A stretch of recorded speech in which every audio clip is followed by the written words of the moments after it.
Hello dear learners. Last video में हमने 9 paragraphs पढ़े थे। So today I am going to start from 10th paragraph. अगर आपने पार्ट 1 नहीं देखा है सो गो एंड वॉच, ताकि आपको ये पूरा चैप्टर समझ में आ सके। Okay, without wasting much time let's quickly get back to the chapter, and for more queries don't forget to check description box. Suddenly one day mother became ill. अचानक से एक दिन केजिया की मम्मी की तबीयत बहुत ख़राब हो जाती है, and she and grandmother went to hospital. और केजिया की मम्मी और उसकी दादी हॉस्पिटल चले जाते हैं। The little girl was left alone in the house. अब जो छोटी बच्ची थी केजिया, वो घर में अकेली थी। उसके साथ सिर्फ एक लेडी थी जिनका नाम था एलिस, जो कि उस घर की कुक थी। मतलब वो उस घर के लोगों के लिए खाना पकाने की ड्यूटी करती थी। That was all right in the day time. दिन में तो सब कुछ ठीक था, केजिया को कोई प्रॉब्लम नहीं हुई। लेकिन जैसे जैसे रात हुई, but while Alice was putting her to bed she grew suddenly afraid. जैसे ही एलिस ने केजिया को बेड पे लेटाया, अचानक से केजिया बहुत ज़्यादा डर गई। अफ्रेड की मीनिंग होती है डर जाना, ठीक है, क्योंकि उसको अकेले सोने की आदत नहीं थी। Then what will I do if I have a nightmare. तो केजिया पूछती है एलिस से कि अगर मुझे एक डरावना सपना आया तो मैं क्या करूँगी। I often have nightmares and then granny takes me in to her bed, I can't stay in the dark. तो वो कहती है कि मुझे अक्सर नाइटमेयर्स आते हैं। ऑफन की मीनिंग होती है अक्सर। ओके, तो वो बताती है एलिस से कि मुझे अक्सर डरावने सपने आते हैं, और उसके बाद जो मेरी दादी हैं वो मुझे अपने रूम में अपने बेड पर लेकर चली जाती हैं। आई कान स्टे इन द डार्क, मैं अंधेरे में नहीं रह सकती हूँ। इट ऑल गेट्स विस free.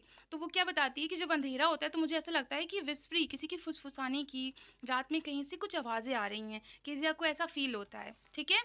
You just go to sleep child. Alice बोलती है, जो उस घर की कुक थी, जो खाना पकाती थी घर में, वो कहती है कि बेटा बस तुम चुपचाप सो जाओ। पुलिंग ऑफ हर सॉक्स, तो एलिस उसकी सॉक्स को उतारती है। And don't you scream and wake your poor पा। और एलिस बोलती है कि तुम चिल्लाना मत, और चिल्ला के अपने बेचारे पापा को मत जगा देना। But the same old nightmare came, the बच्चर with a knife and a rope who came nearer and nearer smiling that dreadful smile. तो लेकिन वो सेम सपना देखती है जो उसने कई बार देखा हुआ था। हमेशा उसको एक ही सपना आता था कि एक कसाई है जो कि एक चाकू और एक रस्सी लेकर उसके करीब आ रहा है, और वो ड्रेडफुल स्माइल, यानी कि जैसे राक्षस हंसते हैं ना, हा हा हा, वो ऐसे केजिया को देखकर हंस रहा है। While she could not move, और वो बिल्कुल भी सपने की बात है कि सपने में वो मूव नहीं कर पा रही है, हिल नहीं पा रही है। कुड ओनली स्टैंड स्टिल, वो बिल्कुल सीधी खड़ी हुई है एक जगह पे। क्राइंग आउट, जोर जोर से वो चिल्ला रही है। क्या चिल्ला रही है? ग्रैंड माँ, ग्रैंड माँ।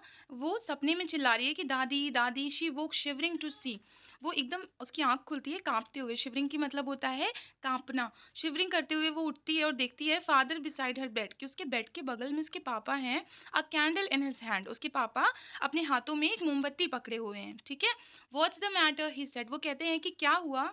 ओह a butcher a knife I want granny. तो वो मतलब घबराते हुए कहती है कि अरे एक कसाई, एक चाकू, मुझे दादी चाहिए। ही ब्लू आउट द कैंडल, वो कैंडल को बुझा देते हैं। Bent down and caught up the child in his arm. तो वो थोड़ा सा बेंड डाउन का मतलब होता है झुकना, झुकते हैं और उस बच्ची को अपनी गोद में ले लेते हैं। Carrying her along the passage to the big bedroom. तो वो उस पूरे रास्ते तक उसे गोद में ही लेकर जाते हैं, जो उनके कमरे का रास्ता होता है, ठीक है। A newspaper was on the bed, तो उनके एक बेड पे न्यूज़पेपर पड़ा हुआ था। ही पुट अवे द पेपर, वो जल्दी से पेपर को हटा के अलग फेंकते हैं। Then carefully tucked up the child, उसके बाद वो बच्ची को अच्छे से लिटाकर उसको उड़ा देते हैं। टक्ड अप की मीनिंग यहाँ पे लिखी हुई है covered up nicely in bed, ठीक है, उसको लिटा देते हैं, उड़ा देते हैं बिस्तर पे। Then he lay down beside her, और वो भी उसके बगल में लेट जाते हैं। Half asleep still with the butcher smile all about her, it seemed she crept close to him। मतलब वो आधी सोई हुई थी, अभी भी उसको ऐसा लग रहा था कि जो बच्चर है वो उसको देखकर मुस्कुरा रहा है, उसको देखकर वही वाली डरावनी सी हंसी हंस रहा है, हा हा हा वाली, है ना। तो still with the butcher sorry she crept close to him, तो वो क्या करती है, वो अपने पापा के और करीब चली जाती है। यहाँ पे क्रेप्ट की मीनिंग है स्लोली मूव, धीरे से वो मूव करके अपने पापा के करीब जाती है। Snuggled her head under his arm, held tightly to his shirt. उसके बाद स्नगल करती, स्नगल की मीनिंग भी यहाँ पे दी गई है। Moved into a warm comfortable position close to another person, तो वो अपने पापा के बिल्कुल करीब चली जाती है और उनकी टी शर्ट को कस के पकड़ लेती है, सॉरी उनकी शर्ट को कस के पकड़ लेती है। Then the dark did not matter, she lay still, उसके बाद वो इतने आराम से अपने पापा के ऊपर लेट जाती है कि उसको अंधेरे से बिल्कुल भी फर्क ही नहीं पड़ रहा था।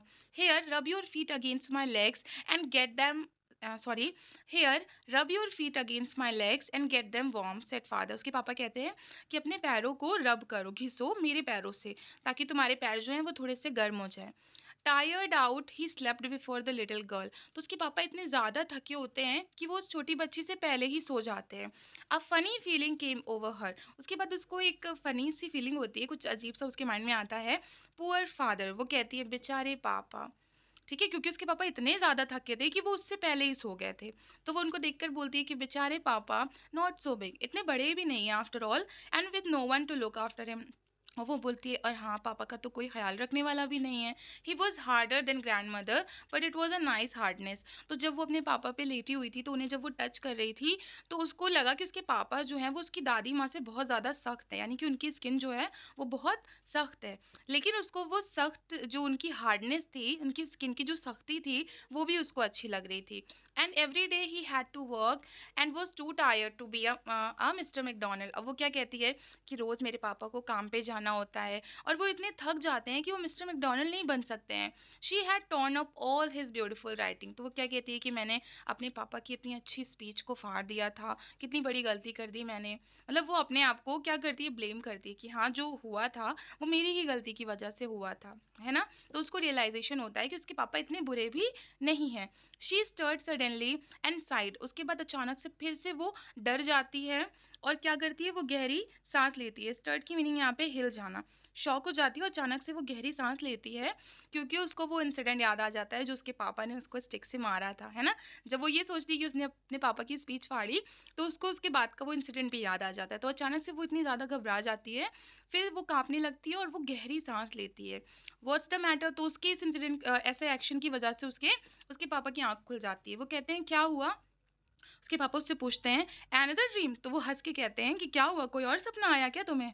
ओ सेड द लिटिल गर्ल। उसके बाद जो बच्ची है वो कहती है कि अरे my head's on your heart, I can hear it going. कि मेरा जो सर है वो आपके दिल पर है और मैं इसको चलते हुए, आपके दिल को धड़कते हुए सुन सकती हूँ।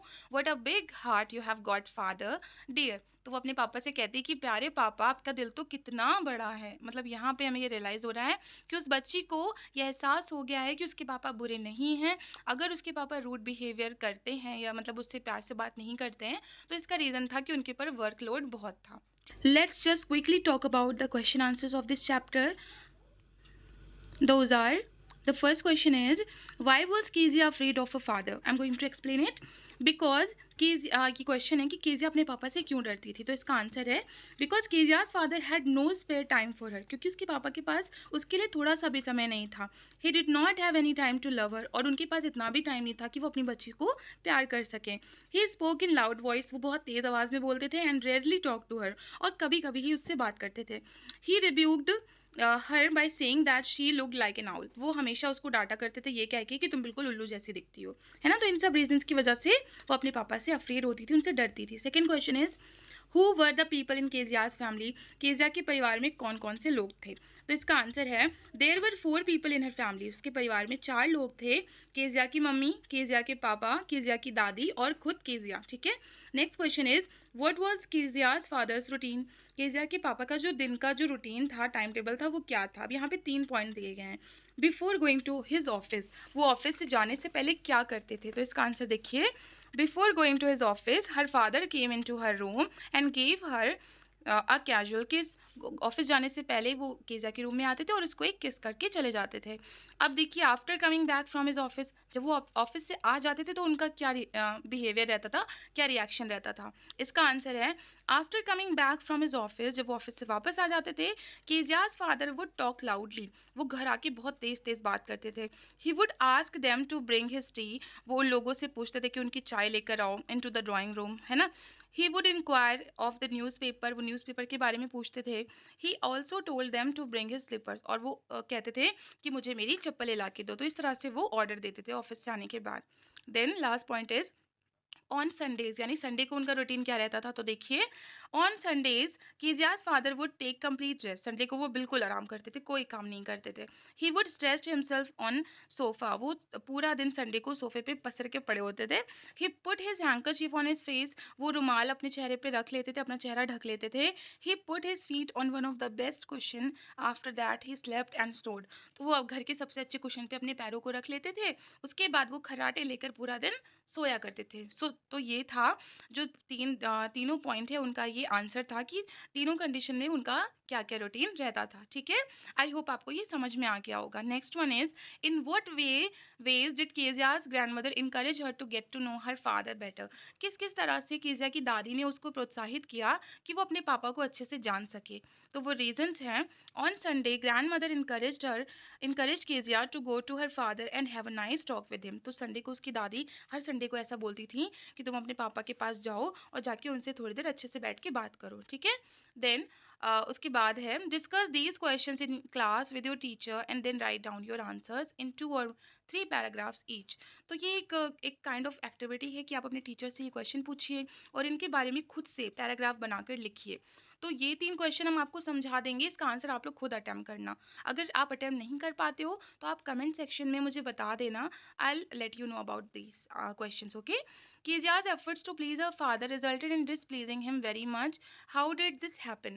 कीजिया की जो कोशिशें थी, ठीक है, टू प्लीज़ हर फादर, अपने पापा को प्लीज़ की 2 मीनिंग होती हैं, एक तो रिक्वेस्ट करना, एक खुश करना। ठीक है, तो जो उसकी कोशिशें थी उसके पापा को खुश करने के लिए, वो उनको नाखुश कर देती हैं ना, उनको डिसप्लीज़ कर देती हैं। हाउ डिड दिस हैपन, ऐसा क्यों हुआ था, ये आपको बताना है कि वो तो खुश करना चाह रही थी लेकिन वो कंडीशन बैड कैसे हो गई, वो आपको रीज़न बताना है। Kezia decides that there are different kinds of father. What kind of father was Mr. McDonald and how was he different from Kezia's father?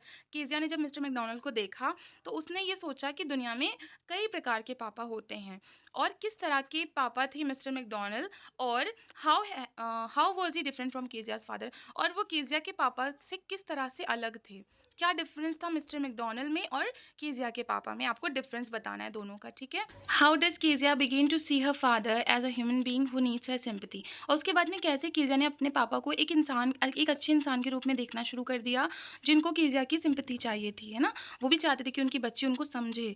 तो देखिए मैंने सारे क्वेश्चंस आपको एक्सप्लेन कर दिए हैं, कुछ क्वेश्चंस के आंसर्स भी किए हैं, बाकी आपको सेल्फ अटेम्प्ट करना है। अगर आप चाहते हो कि आप चैप्टर को अच्छे से समझो तो आपको भी कोशिश करना पड़ेगा, ऐसा नहीं है कि टीचर आपको सब कुछ पढ़ा दे और बस आप बैठे रहो, है ना। तो ये क्वेश्चंस मैंने आपको इसलिए दिए हैं ताकि आप अपने माइंड को प्रेशराइज करो to think about the text. जो टेक्स्ट मैंने आपको पढ़ाया उसके बारे में सोचिए और उस पर पैराग्राफ लिखिए आप बैठ करके। नहीं समझ में आता है, you may comment in the comment section. Description box को चेक करना मत भूलना, there is a big surprise for you. अगर आपकी कोई भी ऐसी क्वेरीज हो जो अब मैंने वीडियो में ना बताई हूँ, कभी कभी क्या होता है टीचर्स की भी टंग जो है वो स्लिप कर जाती है, तो हमसे भी कुछ प्रोनाउंसिएशन मिस्टेक हो जाती है, कुछ वर्ड मीनिंग की मिस्टेक हो जाती है, इसीलिए मैंने आपका जो डिस्क्रिप्शन बॉक्स है उसमें मैंने सारी वर्ड मीनिंग आपको पहले ही दे दी है और उसमें मैंने समरी भी अपलोड कर रखी है टाइप करके, तो आप वहाँ से भी शॉर्ट में चैप्टर को समझ सकते हो। हम पूरी कोशिश कर रहे हैं कि आपको एक अच्छी तरीके से जितनी भी नॉलेज है वो दे सकें, और यूट्यूब के बारे में मुझे अभी ज़्यादा नहीं पता है, I am learning and growing. ठीक है, जो जो जैसे जैसे मुझे यूट्यूब की टेक्नोलॉजीज़ के बारे में जो जो मुझे सीखने को मिलेगा हम आपसे एक्सपीरियंस शेयर करेंगे अपना, और जितना मुझसे हो सकेगा हम एफ़र्ट्स करेंगे ताकि हम आपको क्वालिटी टीचिंग दे सकें। ठीक है, so that's all for today. Keep watching, keep learning and keep supporting me. Thank you, bye bye.